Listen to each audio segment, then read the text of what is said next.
Olá! Hoje a gente vai mergulhar na análise do portfólio de investimentos do Pedro Sobral, olhando tanto a parte com gestão profissional quanto a carteira de ações que ele montou. Bom, começando pela parte que está com gestão profissional, né? Focada em renda fixa aqui no Brasil. Ela teve um retorno, assim, bem expressivo, 21,18% em 1 ano e 3 meses. Isso dá uns 113% do CDI, né? Exato. E olha que foi num cenário de juros que subiram mais do que o esperado, né? Sim. E até a parte internacional, com ETFs, mostrou lá seus 7% em dólar desde o fim de 2024. Quer dizer, os números de curto prazo impressionam. Impressionam sem dúvida. Mas é justamente por isso a performance recente em reais, apesar de ótima, ela pede uma reflexão mais estratégica. Principalmente sobre a exposição global, a dolarização, pensando nas próximas décadas, sabe? Como assim? Você acha que olhar só o retorno em real pode ser enganoso? Pode criar uma, digamos, falsa sensação de segurança. É a nossa primeira grande observação. Essa dependência da análise só em reais pode mascarar o risco cambial histórico do Brasil e também, talvez mais importante, o potencial de crescimento real que existe lá fora em mercados mais desenvolvidos. Entendi. Aquele retorno ótimo no CDI acaba não contando a história toda por causa da desvalorização da moeda, né? Exatamente. É fácil a gente se animar com 113% do CDI, mas o histórico do real frente ao dólar mostra uma desvalorização que corrói parte desse ganho. Isso quando a gente pensa em poder de compra global, em acumular patrimônio de verdade ao longo do tempo. Então a ideia não é só proteger o capital, mas também buscar um crescimento mais forte lá fora, alinhado com o objetivo de fazer o investimento pesar mais no patrimônio total. Perfeito. É ver a dolarização não só como defesa, mas como um motor essencial para a construção de riqueza a longo prazo. Essa é a sugestão principal aqui. E como fazer isso na prática? Bom, a sugestão é intensificar essa estratégia, e além do que já tem hoje, avaliar o aumento gradual, planejado, na alocação em ativos internacionais.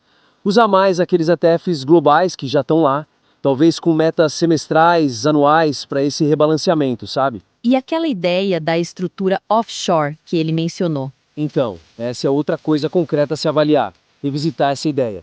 Ela pode ser bem interessante para otimizar imposto sobre ganho no exterior, facilitar a sucessão, tornar o investimento internacional mais eficiente mesmo. Faz todo sentido. E essa questão de foco, onde colocar a energia, leva direto para o nosso segundo ponto, né? Aquela carteira de ações individual, a carteira do apego. Isso, a carteira com 18 ações, 4 FIs, que veio lá do primeiro milhão. Que rendeu 43% desde 2017, enquanto o Ibovespa deu 110%. E ele mesmo falou que o foco agora é ganhar dinheiro e não mais o apego. Exato. E aí entra o nosso segundo ponto principal de análise. Manter a gestão ativa dessa carteira individual, ainda mais com esse histórico, consome energia e capital precioso. Que poderiam estar em outro lugar, talvez. Exatamente.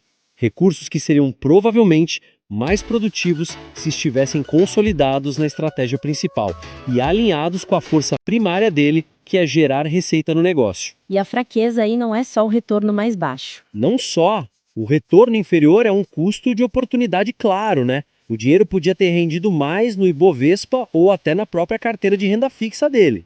Mas tem também o custo do tempo e do foco. Fazer stock picking, como ele disse, com conhecimentos rudimentares.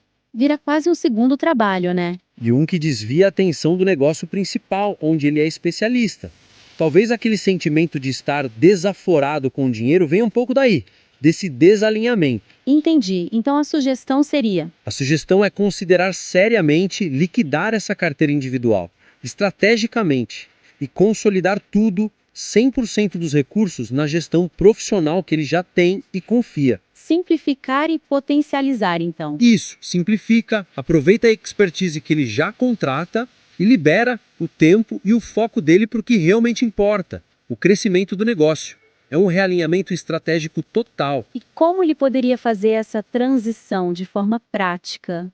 Bom, um exemplo concreto seria elaborar um plano de venda. Talvez começar vendendo as posições com maior prejuízo acumulado. Ah, para otimizar a questão fiscal, né? Compensar com lucros futuros. Exatamente. Maximizar essa compensação. Depois, reinvestir todo o valor na estratégia global definida com os gestores. Ajusta o perfil de risco geral, se precisar, e aí a postura dele muda.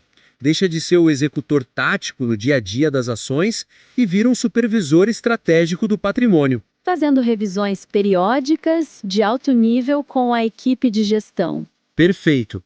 Trimestrais, por exemplo, focando no quadro geral. Ótimo. Então, para a gente resumir as sugestões de hoje para o Pedro. Primeiro, avaliar o aumento estratégico planejado da exposição a ativos internacionais dolarizados. Isso, pensando em crescimento de longo prazo e proteção. E segundo, considerar a consolidação daquela carteira do apego na gestão profissional.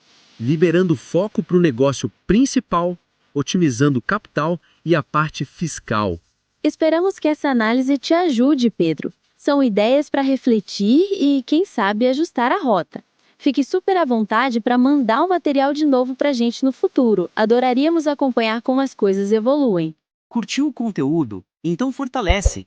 Deixa o like, se inscreve e cola com a gente nessa jornada de finanças simples e sem enrolação.